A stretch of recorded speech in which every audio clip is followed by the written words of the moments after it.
Welcome to Chapter 2 of our book, The Boy at the Back of the Class. Chapter 22 is called Worldwide Whispers. Instead of going to work the next morning, Mum decided to walk to the bus stop with me.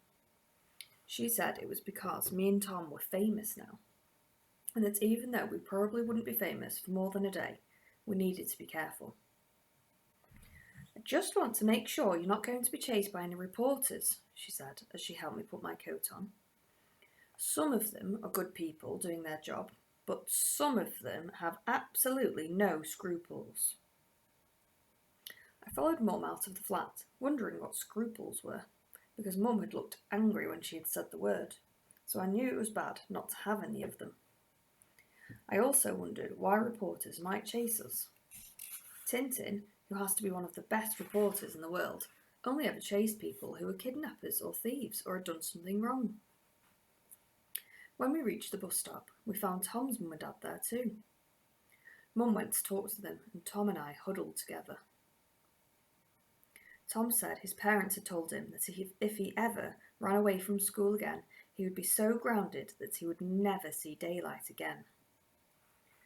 But I told Mum it comes in through the curtains anyway, even when they're shut.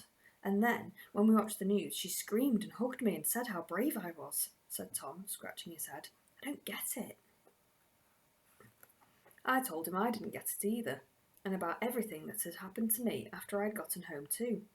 All the neighbours coming over, and about horrible Mr. Greggs, and how Mum had been angry one moment and then happy the next, and how she had laughed at what Stan the taximan had said. Oh yeah, Dad gave him a cheer too, Tom grinned. I've never seen him cheer for anything before, except when we dropped off my Nana at the airport after she'd been staying with us for a month. We heard footsteps, and Josie and Michael came running up to meet us. We saw you on the news. Did you give them the note? What did they say? As soon as Josie and Michael finished asking their questions, Tom and me took it in turns to answer them. As we were talking, lots of people gathered round and asked me and Tom if we were the kids from the news. We were about to say yes when Tom's dad called us over. Now, listen up, said Tom's dad, kneeling down. There are going to be a lot of people wanting to ask you all sorts of things about yesterday. And whilst you can tell Josie and Michael and Mrs. Sanders everything, and Mrs. Carn, I added. Yes, and Mrs. Carn.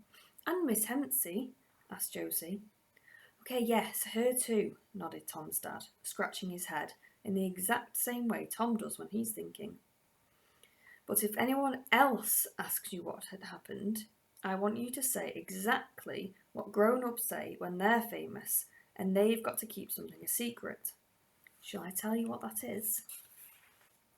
We all nodded and looked at each other excitedly.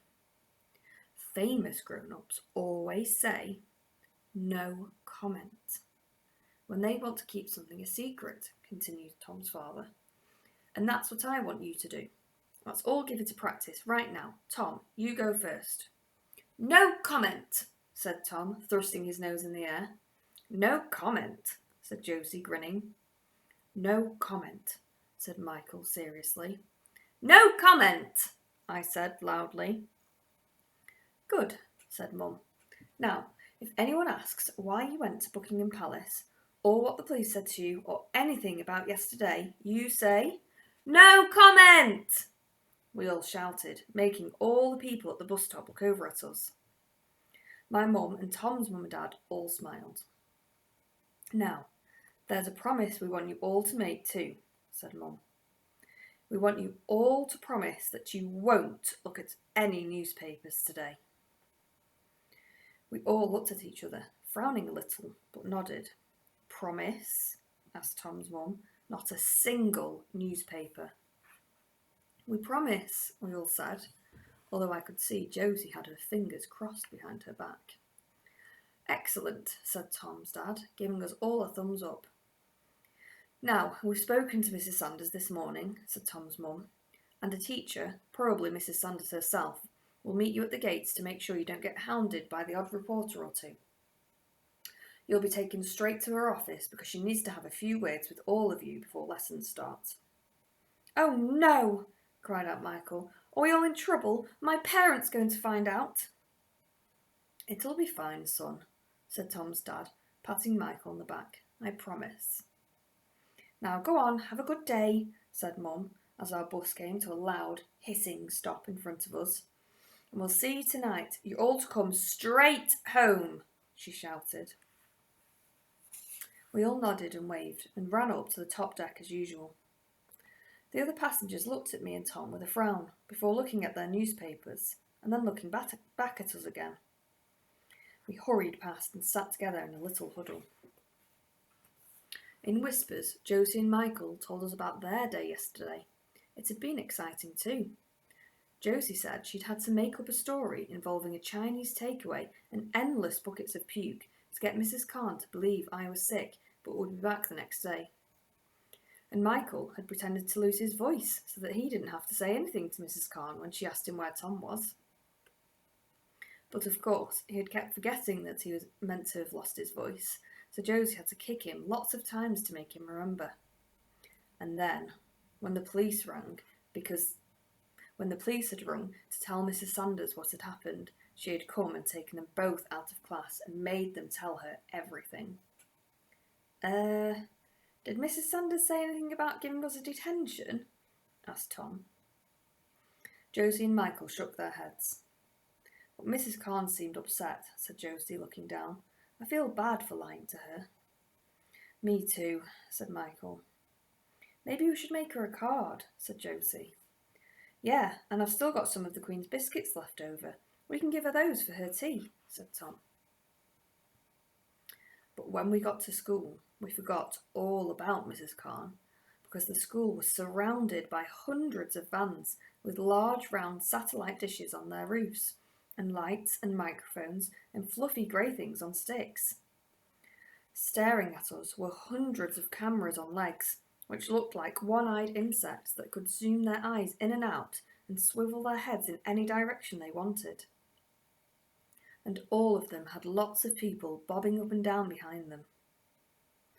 As we walked towards the gates, a woman suddenly cried out, "There they are!" and started running towards us. I could see Mr. Irons standing by the railings and looking at us, his eyes narrowed and his nose high in the air. His moustache was twitching. "No comment!" shouted Michael as he began running towards the school gates. We all ran too, but before we could reach them, lots of cameras and arms and legs had surrounded us and were blocking our way. "What message were you trying to send our government? Was this an act of protest on behalf of child refugees around the world? What was in the note? Who put you up to this? Where are you from? Were you born in this country? Would you like to sell us your story?" Everywhere we looked, there were lenses and lights and loud clicking sounds. I clung on to Josie and Michael and Tom as the one-eyed machines all pushed us into a circle. I could hear Josie's breathing beginning to wheeze. She doesn't like tight spaces, and my hands were beginning to sweat. Michael and me shouted, "No comment!" but I don't think anyone could hear us. "Everybody, stand back right now!" came a cry. And just as suddenly as the scary cameras and reporters and microphones had surrounded us, they all instantly moved away, and we could breathe again. "No shame at all!" shouted the familiar voice, which was getting closer and closer to us. "How dare you harass my kids!" We saw Mrs. Sanders pushing past the cameras like a red-faced bull and reaching out her hand to us. "Stay off school property, and if I see anyone near these kids again, I'll be calling the police and the Queen's Guards." Grabbing my hand, Mrs. Sanders stormed back in through the school gates, pulling us like the trailing tail of a kite behind her. She stopped briefly in front of Mr. Irons, who was now standing by the school doors. "Mr. Irons, you were specifically instructed to wait and bring these children in safely. Where were you?" Mr. Irons gave us all a cold stare, his nose deadly quiet. "I'm afraid I didn't see them," he said, his eyes narrowing even more and his moustache getting twitchier. You didn't see them? Stay here. I will speak to you later. Throwing open the school doors, Mrs. Sanders led us in and stopped to look down at us properly. She was angrier than I had ever seen her, and her whole face was the colour of an extra bright pink peach.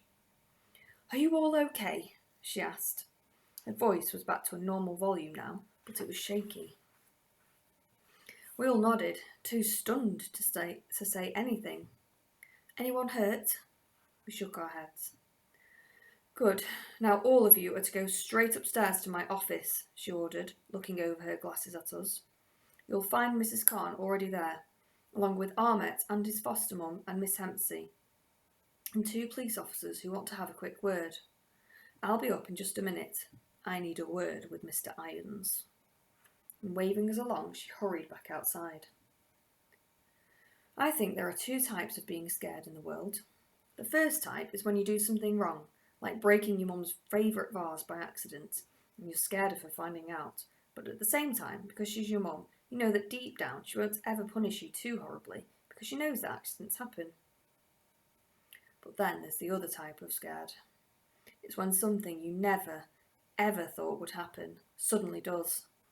And the idea of it is so awful that you want to run away. I've only ever felt this type of scared once before, and that was when I saw Mum standing in the hospital corridor crying, and I knew right away that something bad had happened to my dad. I was feeling that second type of scared again now, and it made me want to be sick all over the floor. I had never thought that the greatest idea in the world would get us into trouble with the police. And I never ever imagined it would get Ahmet into trouble too. I didn't want him to feel angry at us. What if he hated us for not telling him our plan, and for the news people knowing about him, even though we hadn't meant them to? Come on, said Josie, putting an arm over my shoulder. And together we all walked in silence up to Mrs. Sanders' office. I took a deep breath and, fearing the worst, opened the door.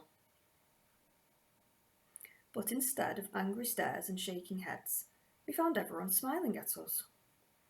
Mrs. Khan ran up and gave us all a hug, and so did Miss Hempsey.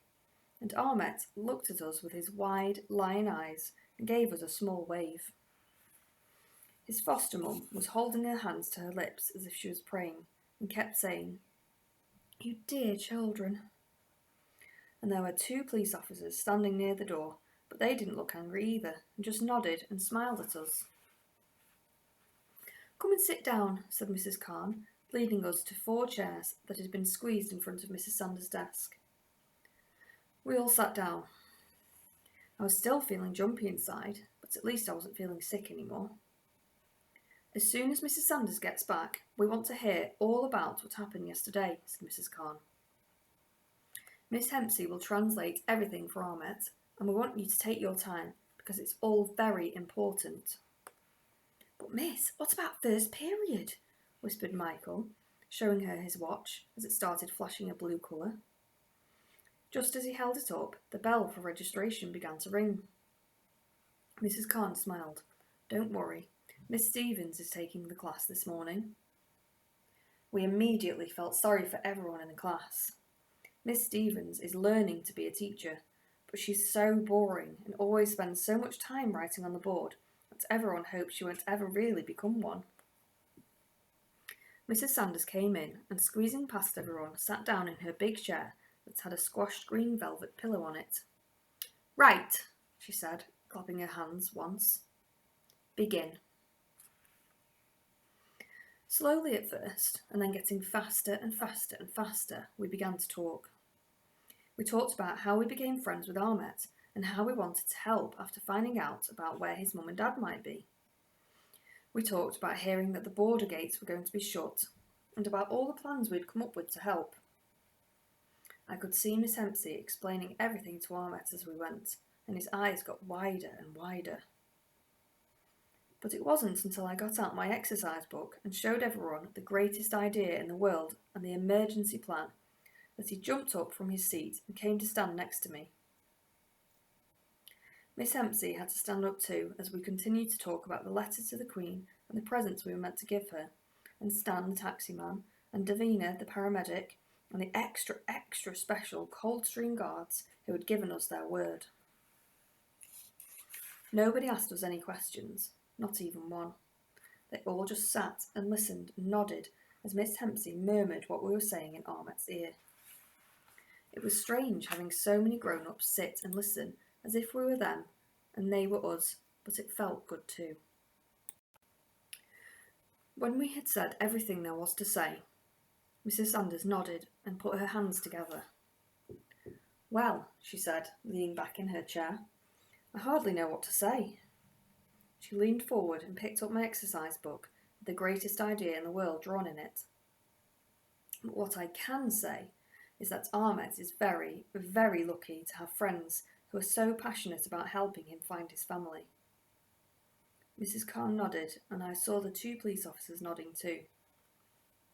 "Now, just to be clear," said Mrs. Sanders, peering over her glasses at us, "what you did was extremely dangerous, and your plan, or the likes of it, must never, ever be attempted again. Do you understand?" We all nodded silently. I could feel my cheeks getting hot and saw Tom's ears instantly turn bright red. "You lied to Mrs. Khan, you left school without permission, and you put yourselves in great danger. Behaviour like this would usually lead to a temporary suspension from school." Josie gasped, and Michael winced. I could hear Tom swallowing nervously, and even Ahmet looked scared. Mrs. Sanders went on. "However, we've spoken with all your parents, and I can understand fully that you thought this was an emergency. So..." I looked up at Mrs. Sanders and could feel everyone doing the same. "In this instance, you will not be suspended." Tom yelped a small "yes!" and Josie let out a huge puff of air that had been making her cheeks swell, and Michael gave a long sigh. And as soon as Miss Hempsey had told him what had happened, Ahmet cheered and clapped. But even though I felt happy too, I couldn't feel fully happy because I still wanted to know something. "What about Ahmet's family, miss? Has the Queen found them already?" Mrs. Sanders shook her head and slowly leaned forward. "I think you should all know that the Queen, well, there are some things that even she can't do." "But she's the Queen," frowned Tom. "She can do whatever she wants." I could see Ahmet staring at Mrs. Sanders as if she wasn't making any sense to him either. But Mrs. Sanders was shaking her head. "I'm afraid that's not quite true. I'm sure that the Queen would like to try and help Ahmet in some way, but I doubt very much that she'll be allowed to send out extra people to find his family, especially when no one knows where they are." On hearing Mrs. Sanders' words, I felt something hard hit me in the middle of my chest. I wanted to tell her that she was wrong, that the Queen could help anyone if she really wanted to, but even though my mouth opened, it couldn't say any words. I know that may come as a huge disappointment," said Mrs. Sanders, peering over her glasses at us and looking at me the longest. "But Ahmet has lots of people trying to help him find his parents. Though even if they do find them, it may take a long time, months, maybe even years, before they can join him here. That's why he's staying with Miss York for now," she added, nodding at Ahmet's foster mum. We all stayed silent. Even though I didn't want them to, I could feel my eyes beginning to get wet, and my nose tickling, and something heavy sinking in the pit of my stomach. Everything we had done had been for nothing, and the greatest idea in the world was really the stupidest idea in the world. In fact, it was probably the stupidest idea in the whole universe, and I knew that everyone was thinking it too. "Now," said Mrs. Sanders kindly, "I want to show you something." She took a newspaper from out of her bag and laid it on the desk in front of us. I looked over at Michael and Tom and Josie, but I think they must have all forgotten about the promise we made, because they immediately stared and started to read the paper. So I wiped my eyes and looked at it too. I knew that it had to be okay to break a promise to your mum if your head teacher was telling you to. A huge headline stared at us from the front page, and alongside it was a large, blurry image of me running up to one of the Queen's Guards with Tom behind me. I could tell it was me because of my bright blue rucksack, but I couldn't see my face properly at all. The paper looked like this.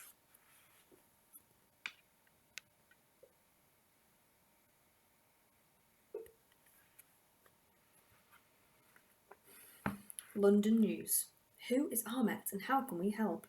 8-year-old storm palace in bid to help refugee boy, was the headline. The story said the newspaper was going to run an international appeal to find Ahmet's parents, which made Josie grin and whisper, "See?" This is what it said. Yesterday afternoon saw a centuries-old tradition in disarray. Breaking through the barriers, they attempted to give one of Her Majesty's Palace Guards a written note asking the Queen to help them find the family of a refugee boy known only as Ahmet.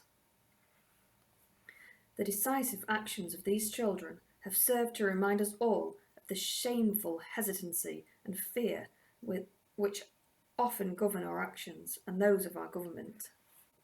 So, who is Ahmet and where is his family? This paper is determined to help and urges our readers, our leaders and our politicians to do what they can to not only find this young boy's missing family, but reunite them here on UK soil.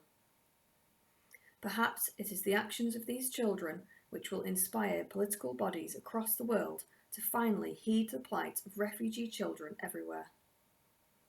A fitting testament indeed to a young boy whose story we have yet to learn, made infamous by a daring act of true friendship. We appeal to all of you to not let the brave actions of these children be in vain. Help us find Ahmet's family. After she had finished, Mrs. Khan put the paper down and looked at us with her eyebrow raised.